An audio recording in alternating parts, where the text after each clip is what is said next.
ومن تبعهم بإحسان إلى يوم الدين أما بعد.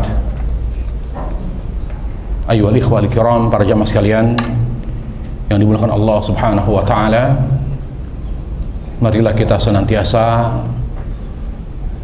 konsisten untuk selalu bersyukur kepada Allah Subhanahu wa taala dengan selalu menjaga hati agar selalu ikhlas dan bertauhid kepada Allah, dan juga berupaya untuk senantiasa mencontoh Rasulullah sallallahu alaihi wasallam, karena dua hal tersebut, yaitu bertauhid kepada Allah Jalla wa Ala dan mencontoh Rasulullah sallallahu alaihi wasallam, merupakan dua syarat rukun yang tidak bisa dirubah ketika kita ingin bersyukur kepada Allah Jalla wa Ala yang ujungnya adalah kebahagiaan dunia akhirat.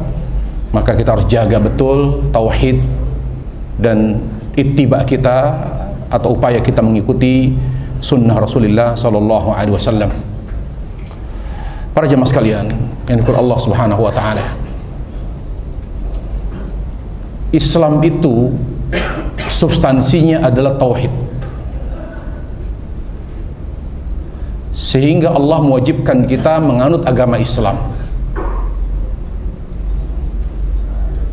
Tanpa ajaran Islam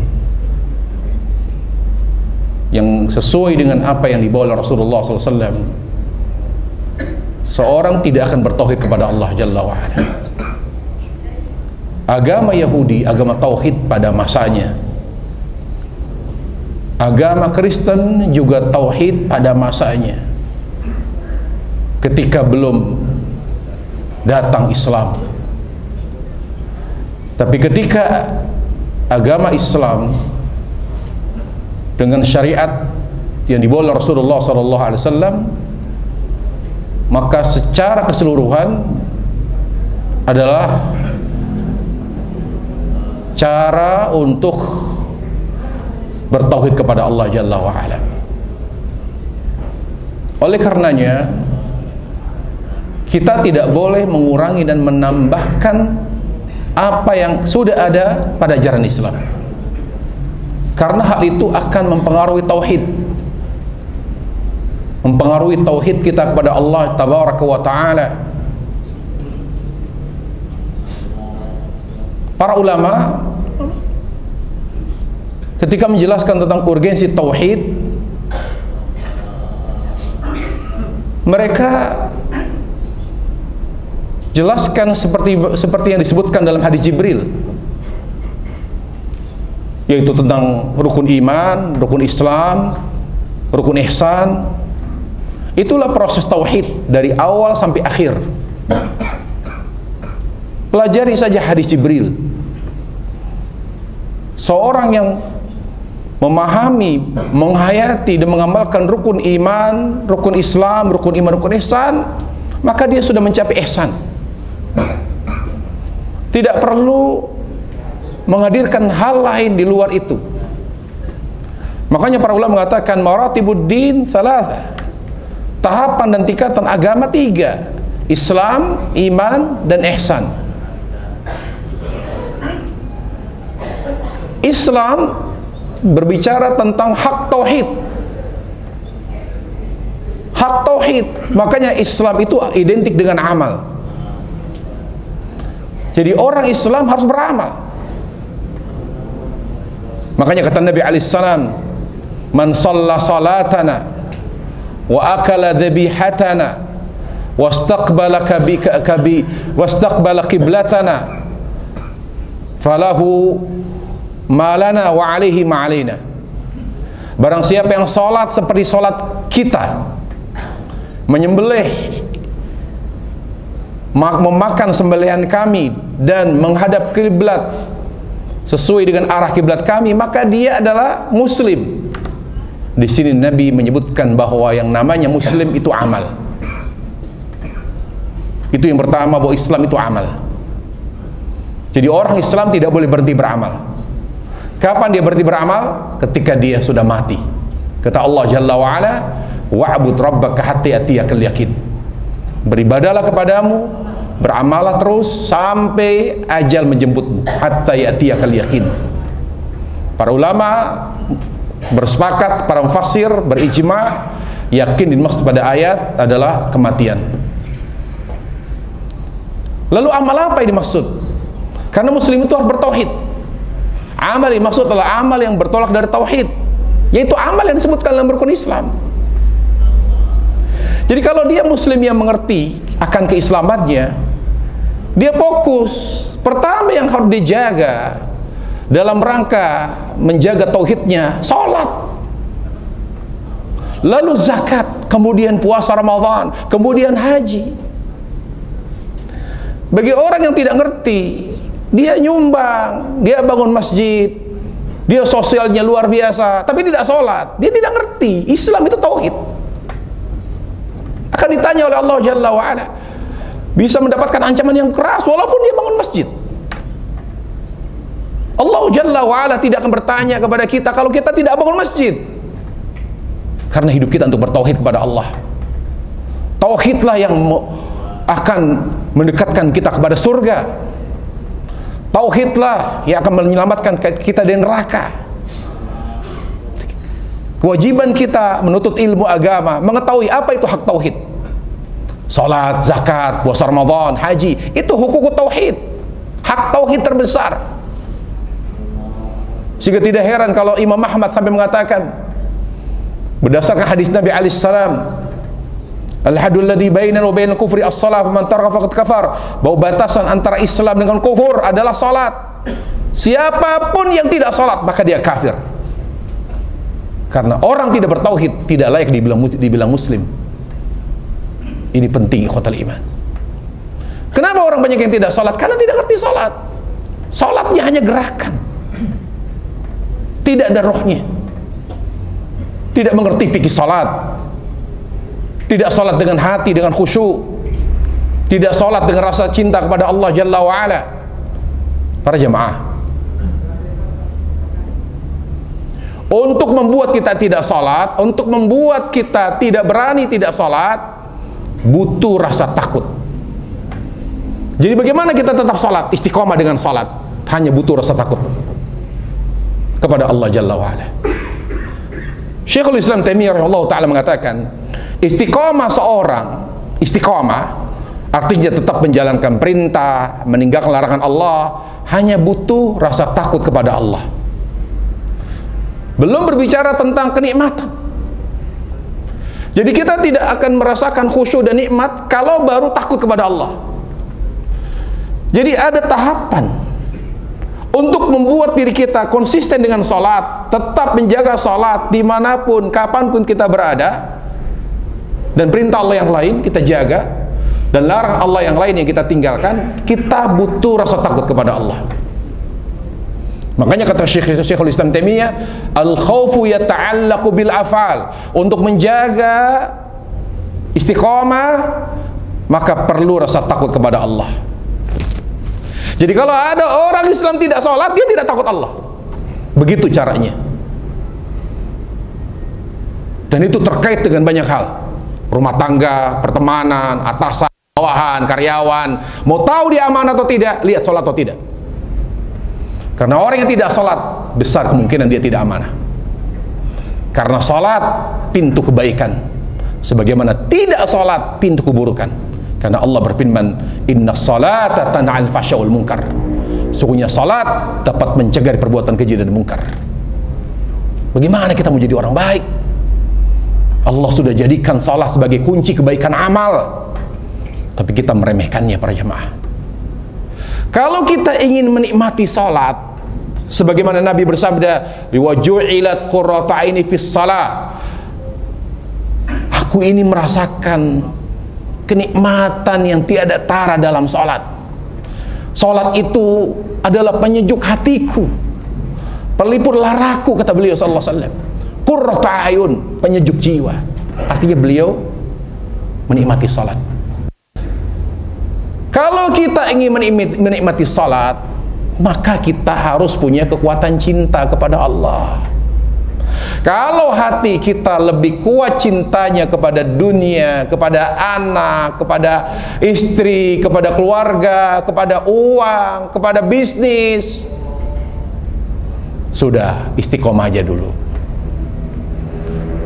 Jangan paksakan diri untuk selalu khusyuk. Khusyuk itu lahir dari cinta kepada Allah. Semakin kuat rasa cinta kita kepada Allah, Allah akan hadirkan khusyuk dalam hati setiap kita beribadah kepada Allah Subhanahu wa ta'ala. Kemudian ikhwatal iman, para ulama kemudian mengingatkan kita untuk menjaga suatu ibadah, kita perlu mengetahui rukun, wajib, syarat, sunnah pada suatu ibadah. Meskipun istilah-istilah itu tidak ada pada zaman Nabi SAW. Tidak ada istilah rukun salat. Kenapa mereka tidak butuh istilah rukun? Tidak butuh istilah syarat salat, tidak memerlukan istilah wajib, karena mereka alim.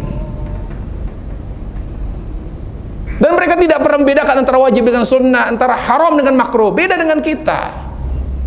Kalau kita ketahui satu amal sunnah, sunnah, ntar dulu lah, gampang sunnah ini. Makruh apa haram? Nggak haram.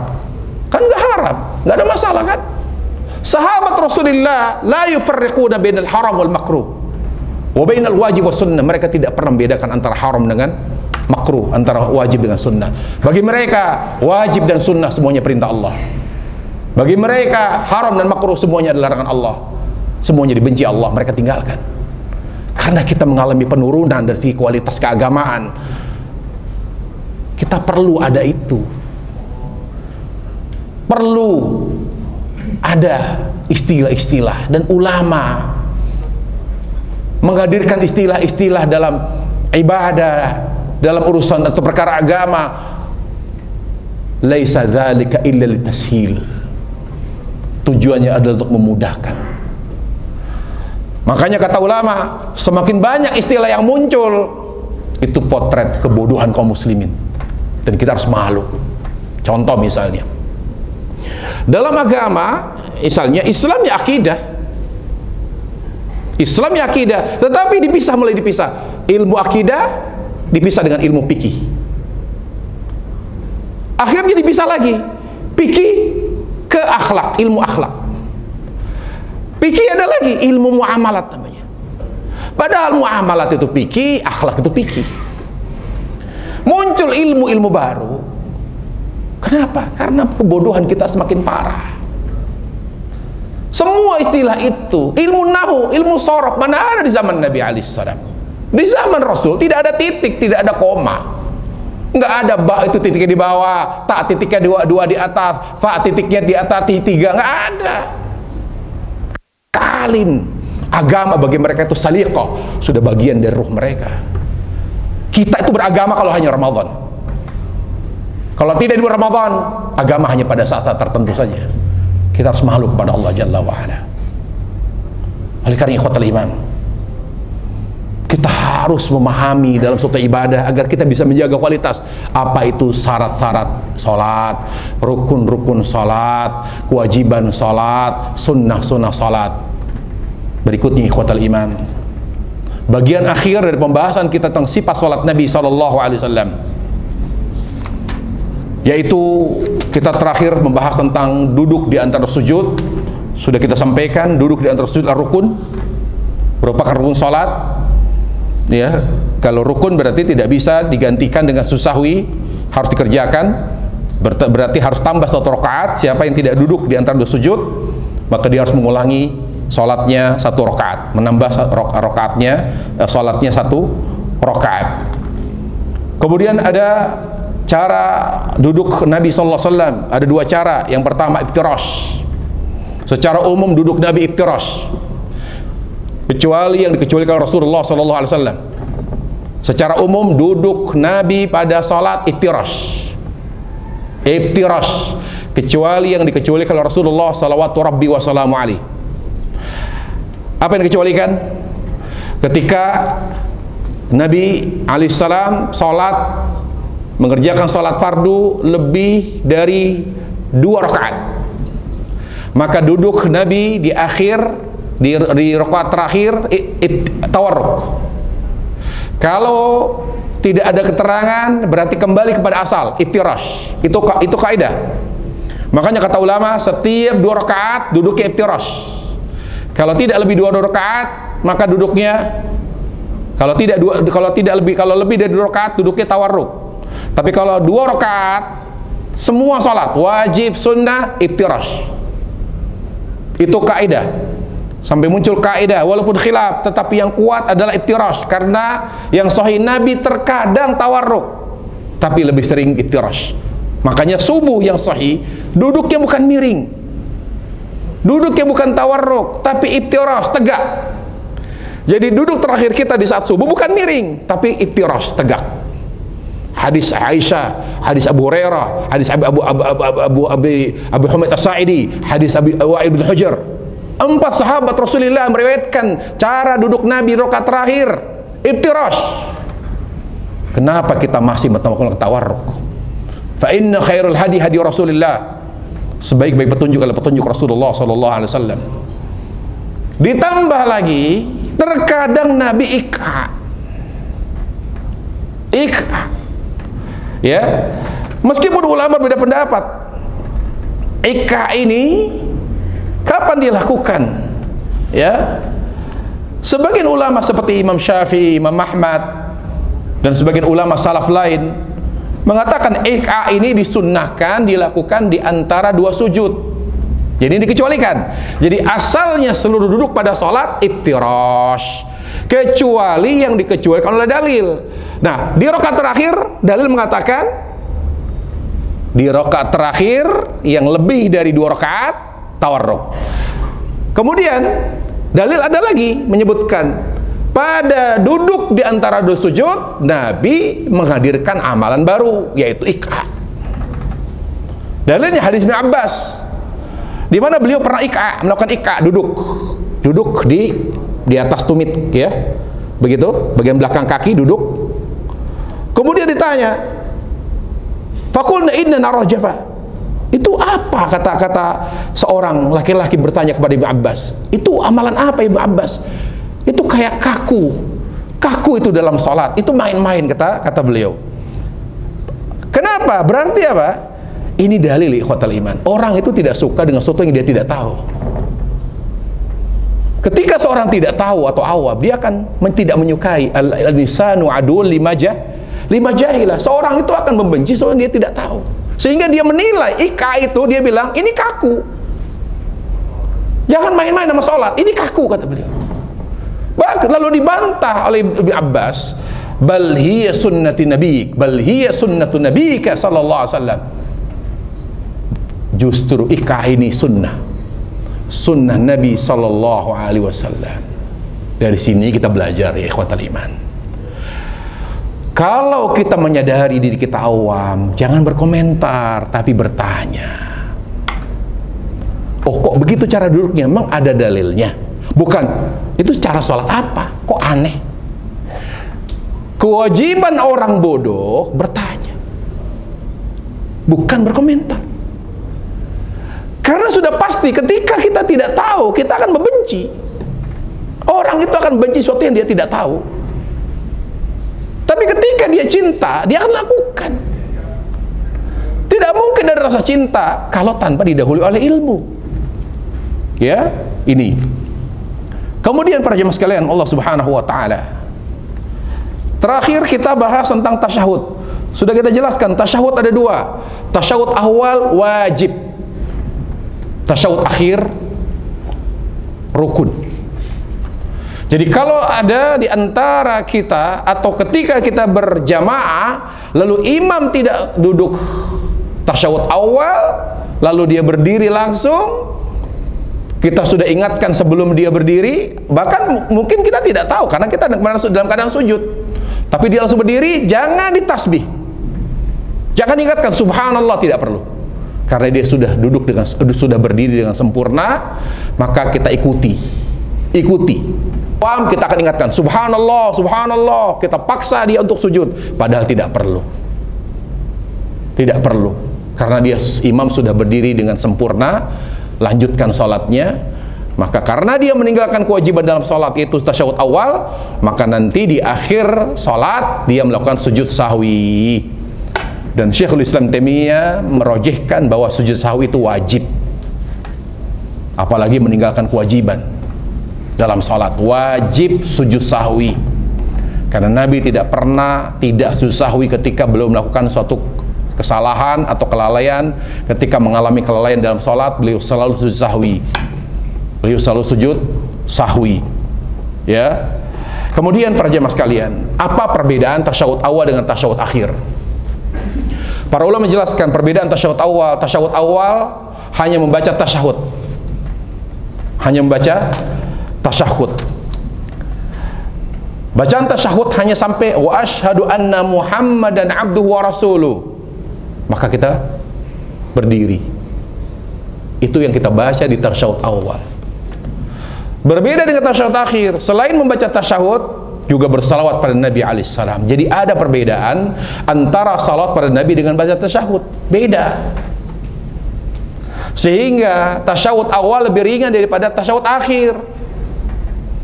Di tasyahud awal tidak ada salawat, di tasyahud awal tidak ada membaca doa. Jadi tidak boleh durasinya sama antara tasyahud awal dengan tasyahud akhir, berbeda. Jadi kita di tasyahud awal hanya membaca dari at-tahiyatu lillah sampai bacaan wa asyhadu anna Muhammadan abduhu wa rasuluh, berdiri. Adapun tasyahud awal, setelah baca tasyahud sampai asyhadu anna Muhammadan abduhu wa rasuluh, Allahumma shalli ala Muhammad wa ala ali Muhammad kama shallaita ala Ibrahim wa ala ali Ibrahim. Itu salawat Nabi kepada Nabi sallallahu alaihi wasallam. Setelah salawat innaka Hamidum Majid, jangan langsung salam. Allahumma inni a'udzubika adzabi jahannam wa min adzabil qabr wa min fitnatil mahya wal mamat wa min syarri fitnatil masiihid dajjal, dan doa yang banyak. Bahkan sebagian ulama seperti Syekh Utsaimin mengatakan, bahkan ketika di akhir tasyahud sebagai waktu doa mustajab, di mana Nabi sallallahu alaihi wasallam dalam hadis yang diriwayatkan oleh Imam Abu Daud, beliau ditanya, ya Rasulullah, ayu doa yasma, kapan doa diijabah? Kata Nabi, duburus salawatul maktubah, di akhir salat fardu. Kata ulama, berarti sebelum salam. Di sini kata Syekh Utsaimin, ketika Nabi menyebutkan di akhir tasyahud sebelum salam adalah doa mustajab, maka bagi orang awam boleh berdoa dengan bahasa Indonesia, dengan bahasa apapun yang dia kuasai. Tetapi bagi yang sudah mengerti bahasa Arab, bagi yang sudah banyak hafal doa, maka lebih afdal membaca doa yang warat, yang berasal bersumber dari Al-Quran dan hadis Rasulullah sallallahu alaihi wasallam. Karena tidak semua dari kita hafal banyak doa, ya, seperti itu. Kemudian yang terakhir, ya ikhwata, kalau tasyahud jangan kedengeran, jangan tahiyatulillah salawatulillah, suaranya disirkan. Ijma', naqal al-ijma' Ibnu Qudamah dan Nawawi. Ibnu Qudamah dan Nawawi menukil ijma' bahwa membaca tasyahud dibaca tanpa suara. Walaupun kita imam, kalau imam itu disingkirkan mic-nya begini, jangan dibiarkan dekat mulut. Kalau dia imam, kan dia mungkin mic-nya bandok begini, maka singkirkan. At-tahiyatulillah. Sampai ketika dia mau salam baru dekatkan lagi. Banyak imam tidak ngerti. At-tahiyatulillah, salawatulillah. Terkadang mengganggu makmum. Makmum lagi tasyahud berbenturan dengan suara imam. Minas sunnah, kata Ibnu Qudamah dan Nawawi, minas sunnati ikhfa'ut tasyahud wa tarku jahri bih. Termasuk sunnah menyembunyikan bacaan tasyahud dan tidak menjaharkannya. Baik, itulah yang bisa kita bahas, ya. Yang jelas untuk masalah menggerakkan jari, memberi syarat, yang sahih adalah dimulai dari awal, dari at-tahiyatulillah. Dan ini pendapat yang banyak dikuatkan para ulama, dan yang sahih tidak digerakkan seperti ini, ya, karena ini tidak disebut bergerak, tapi menaik turunkan jari. Tapi yang sahih disebutkan para ulama adalah dengan menggerakkan sedikit saja, tapi bukan begini, Karena ini disebutkan oleh Syekh Albani dalam kitab Asfu Sifatul Salatin Nabi, ada cara menggerakkan tasyahud, cara menggerakkan telunjuk yang keliru. Karena tidak ada lafaz atau lafal dalam hadis begini gerakannya. Tapi Nabi yuharrikuha dalam hadis Wa'il bin Hujr, beliau hanya menggerakkan, bukan menurun naik turunkan, bukan. Tapi banyak yang salah paham diginin. Ya, karena sudah refleks begini. Padahal itu bukan sunnah. Dan jangan sampai berhujjah, berargumen dengan ini sunnah, padahal mengganggu. Misalnya ada sebagai orang awam mengatakan itu apa-apaan begini-begini. Loh, ini sunnah. Kita sudah ngotot, yang tidak suka ngotot, yang menganggap sunnah juga ngotot. Padahal dua-duanya salah. Kalau memang dia tidak tahu, bertanya, adakah amalannya, adakah dalilnya? Kalau begini-gini. Yang kedua, kita menganggap sunnah, tapi begini. Padahal tidak begini cara Nabi menggerakkan jari. Tidak ada dalilnya. Yang ada menggerakkan lafadznya yuharrikuha. Itu pun sebagai ulama menganggap hadis ini syadz, dhaif. Karena yang meriwayatkan hanya Wa'il bin Hujr.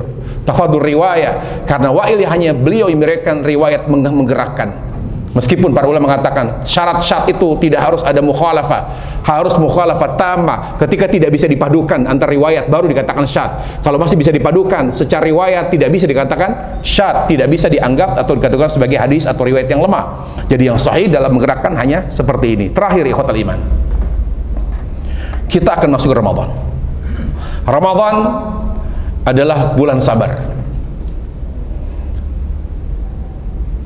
Ibadah terbaik dunia apa? Sabar. Makanya Syekhul Islam Taimiyah mengatakan, as-sabru wasilah wa syukru ghayah. Sabar itu jalan, terminalnya syukur.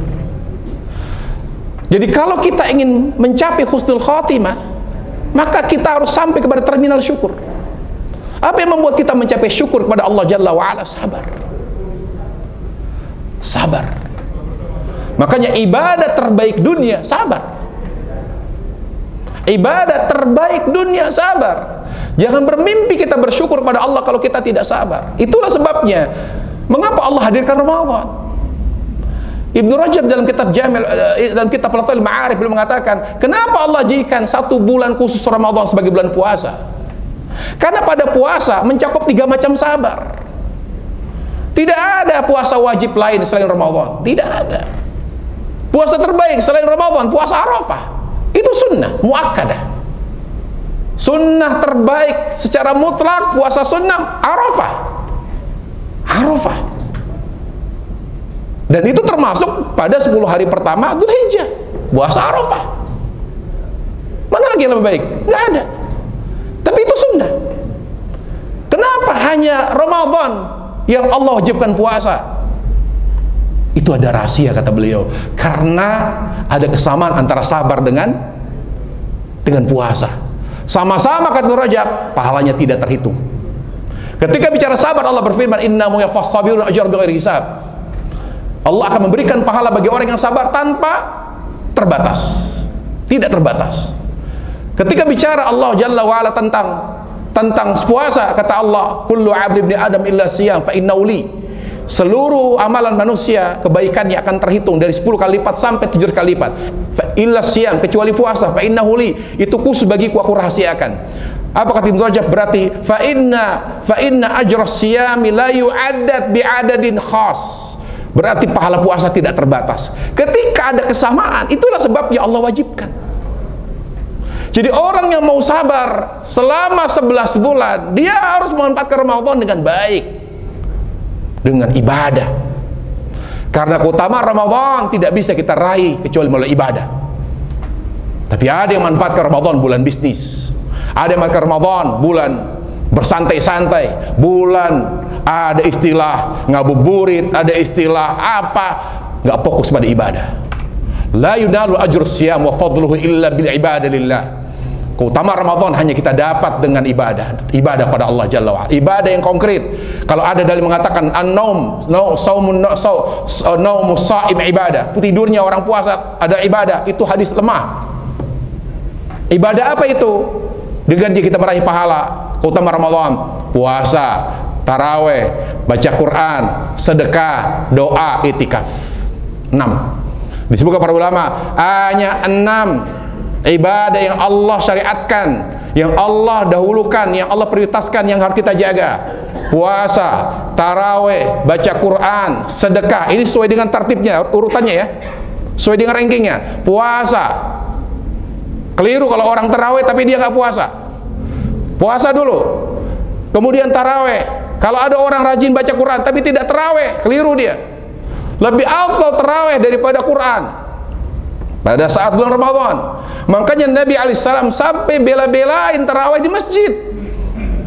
Makanya seluruh salat sunnah kaidah dikerjakan di rumah. Kata Nabi alaihissalam, afdhalus salat, kata Nabi alaihissalam, khairu salatin ma fi baitihi illa al-maktubah. Sebaik-baiknya tempat salat adalah rumah kecuali salat fardu.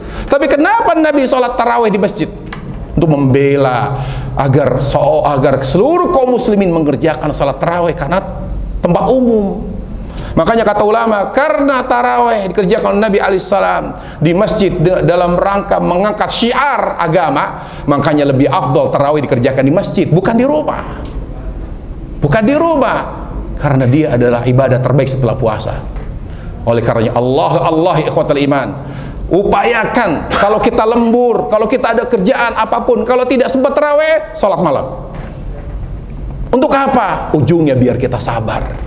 Itu dimaksud dengan firman Allah, la'allakum tattaqun, agar kalian bertakwa, supaya kita jadi orang yang sabar. As-sabru ala ta'ah, as-sabru an ma'siyatillah, as-sabru an masaib. Jadi kita bisa sabar dalam menjalankan ketaatan, sabar dalam menghindari maksiat, dan sabar dalam menghadapi musibah. Di balik semua ibadah itu Quran. Jangan hanya rajin menyumbang tapi Qurannya tidak hatam. Wajib setiap muslim menargetkan 1 bulan 1 kali hatam. Karena bacaan Quran di Ramadan bukan bacaan tadabbur. Di 11 bulan bacaan Quran bacaan tadabbur. Alhamdulillah, apa artinya, apa tafsirnya.